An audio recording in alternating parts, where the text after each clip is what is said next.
या ना त्या मार्गाने मुंबईला गुजराती कंपन्यांच्या घशात घालण्याचे प्रयत्न सुरू आहेत. उदाहरण म्हणून धारावी प्रकल्प बघा.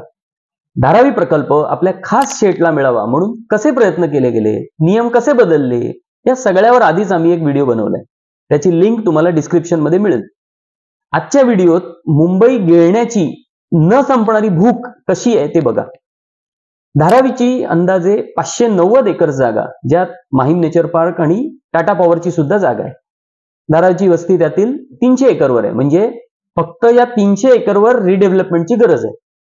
तर अनेक कसरती करत, सरकारी नुकसान सहन करत संपूर्ण कॉन्ट्रॅक्ट अदानी समूहाला देण्यात आले.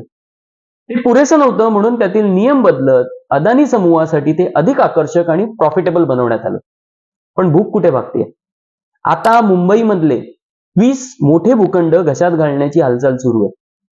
माहीम नेचर पार्क हे आधीच्या धारावीमधून वगळलेलं, म्हणजे डिटॅच केलं होतं, ते पुन्हा जोडलं. नंतर 40% TDR अदानी समूहाकडूनच घेण्याची अट मुंबईतल्या बिल्डर्सना घातली. आणि आता अदानी डेव्हलपरला अजून 530 एकर जागा पाहिजे असं म्हणतात.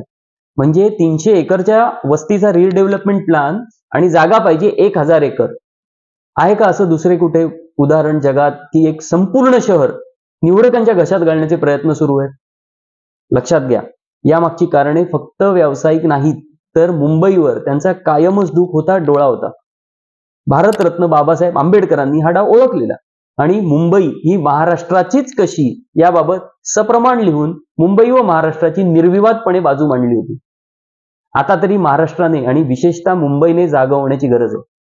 झोपलेल्या व्यक्तीचे पाय कसा उंदीर हळुवारपणे कुरतडतो, तशी महाराष्ट्र कुरतडायला सुरुवात झाली. नाहीतर महाराष्ट्राच्या मराठी माणसांच्या उपयोगाचे रस्ते, हायवे, उदाहरणार्थ कोकणातला रस्ता, हा पूर्ण होत नसताना मुंबई अहमदाबाद बुलेट ट्रेन महाराष्ट्राच्या गळ्यात मारण्यामागे दुसरा हेतू काय? ते फक्त गुजरातच्या फायद्यासाठी. जागे व्हा, निवडणुका जवळ आहेत. इंडियन व्हॉइसला सबस्क्राईब, लाईक व सपोर्ट करा ही विनंती. धन्यवाद.